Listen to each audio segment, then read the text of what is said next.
Right now, Egypt has just experienced a coup. We will have the latest from Cairo. And next, Christine Quinn says New York City is ready for a lesbian mayor, the tough-talking city council speaker. She sits down with Dominic Carter for a candid one-on-one personal interview.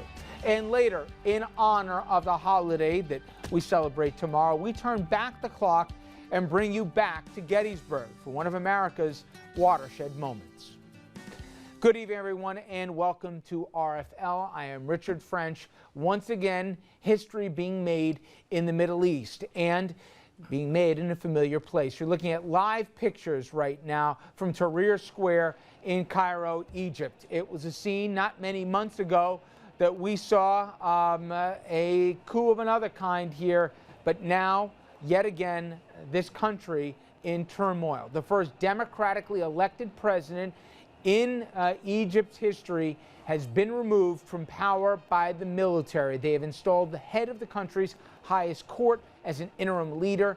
And I want to bring in Andrew Whitman right now, who's joining us with the very latest on what is obviously an unfolding situation. And this all just happening within the last few hours, Rich. 1 year in office for Mohanned Morsi in Egypt. The Egyptian army chief saying that the military was fulfilling its, quote, historic responsibility to protect the country by ousting Morsi, the Western-educated Islamist leader elected just 1 year ago. Fireworks erupted over Cairo's Tahrir Square tonight as protesters celebrated the news that President Mohanned Morsi will be replaced. A spokesman for the Egyptian army said in a televised statement that the country's constitution has been dissolved and the head of the constitutional court will be in charge until elections can be held. The justice of the constitutional court will run the state's affairs during the interim period until new president is elected. The celebrations capped a tense few days as protests raged across Egypt. Anti-Morsi protesters have gathered in Cairo's Tahrir Square chanting "Down with the president" and calling his Muslim Brotherhood political party criminals. Pro-Morsi demonstrations were also taking place. Today, troops deployed across much of Cairo preparing for what looked a lot like a military coup. The Egyptian military gave Morsi a deadline of 5 p.m. local time today to reach an agreement with the protesters. That deadline came and went, and Morsi remained defiant, saying in a statement he would not step down. The Obama administration is treading carefully. It said that Morsi must show he's responsive to the concerns of the demonstrators, but did not say how. Democracy is not just about being elected through the ballot box. It's also about allowing the voices of the people in your country to be heard, taking steps to work with all sides, and those are steps that we have not yet seen. The anti-Morsi demonstrators say the president hasn't enacted the reforms they expected, and his Muslim Brotherhood political party wants too much control. We don't want him. You have to step down. And a presidential election may not resolve the deep divisions within Egypt. Morsi won his election last year with 52% of the vote. Millions of Egyptians may be celebrating tonight, but millions more are unhappy. And Rich, a lot of this from the reporting that I've seen based on Morsi and the Muslim Brotherhood's refusal to take in opposition voices as part of their government. It was a late concession that Morsi agreed to this week as all of this was bottling up.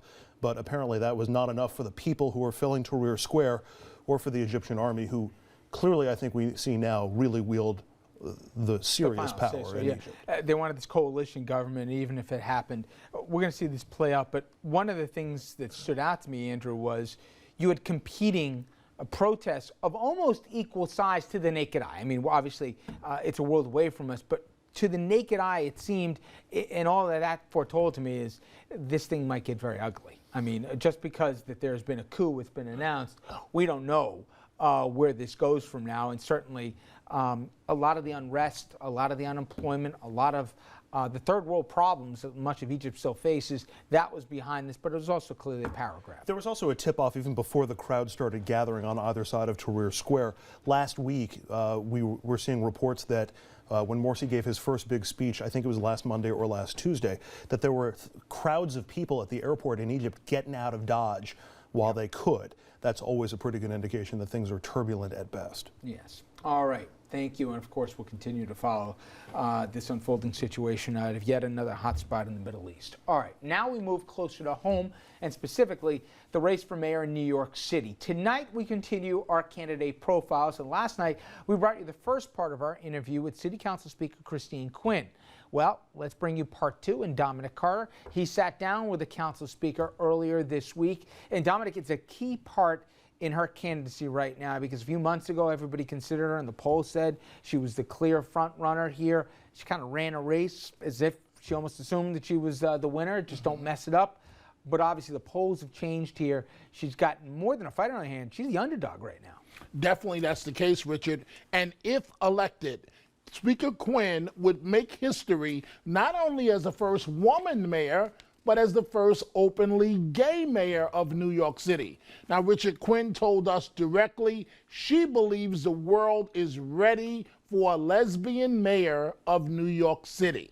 We start out tonight with recent criticism of her personality. Madam Speaker, are you worried whether or not New York is ready for a woman mayor? No.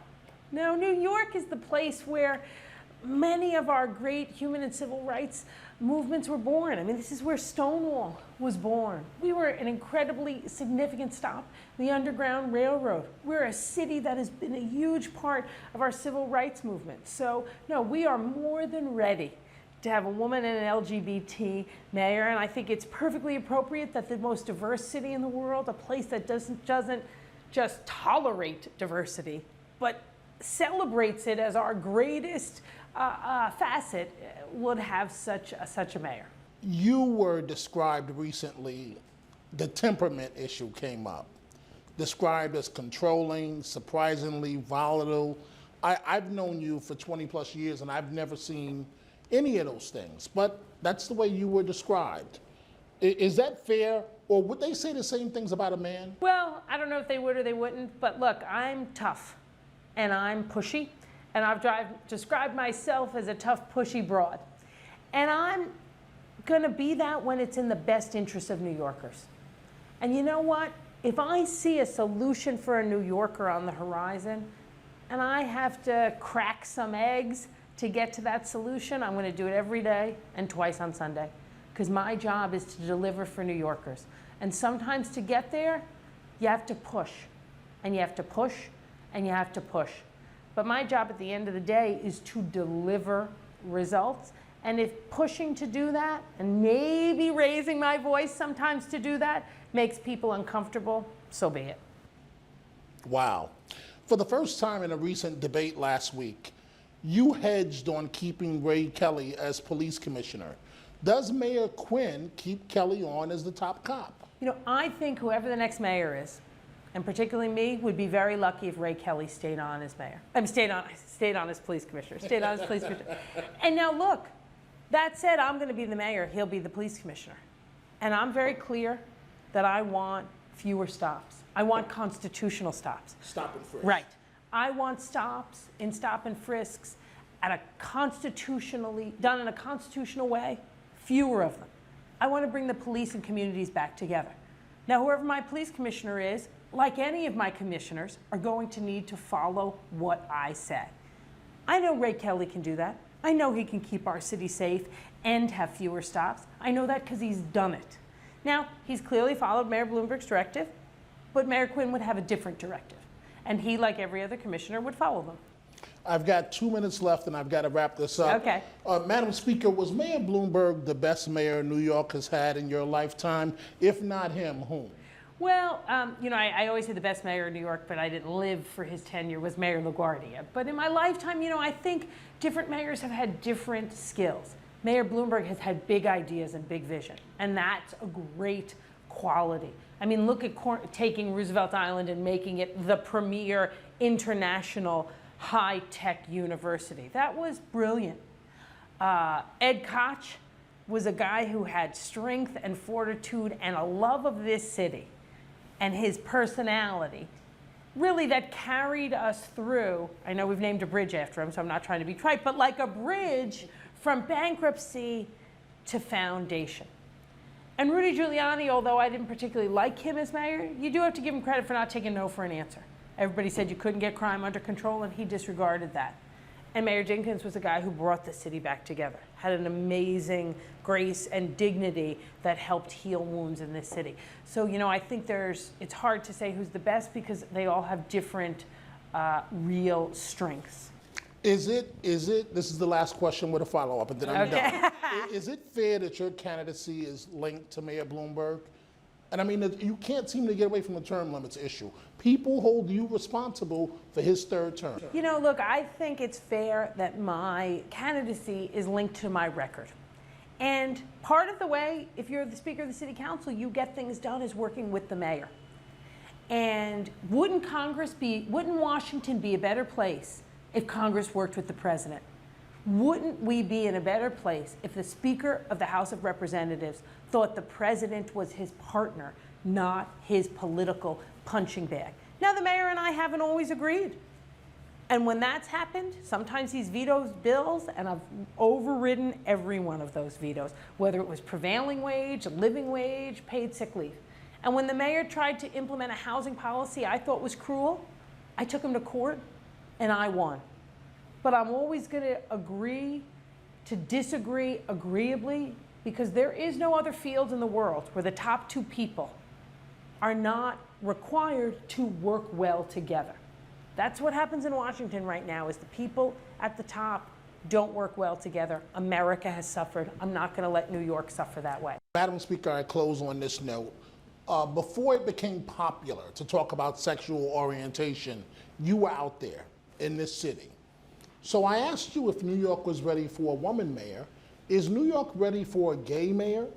And where were you when you found the Prop 8 ruling and the DOMA ruling, and what went through your mind? Well, I found out about the Supreme Court ruling on my way to a work meeting, and I got an email that said, "Yay!" with like 100 exclamation points. And I said, turn the radio on, I want to confirm this is true. And I just was amazed. I was thrilled. I mean, it was hard to put into words the idea that Supreme Court said my family was fully American, that it mattered just as much as anybody else's. And you know, look, the history books will always reflect that DOMA was brought to its knees by Edie Windsor and her lawyer, Robbie Kaplan, two New York lesbians. So I think the world is ready for a lesbian mayor of New York City. The Supreme Court was certainly ready to listen to New York lesbians, so why should the city and country be any different than the Supreme Court? The gloves are starting to come off in the race. Quinn is starting to step up criticism of fellow Democrats that are also running for mayor. Richard? All right, Dominic, a lot to get into with that conversation. And also, maybe the gloves are starting to come off, but they haven't completely come off, and she's not alone in not taking on Anthony Weiner. We're going to talk about why, and also what's gone wrong for Christine Quinn, and can she turn it around? We'll talk mayoral politics right after this break. So it's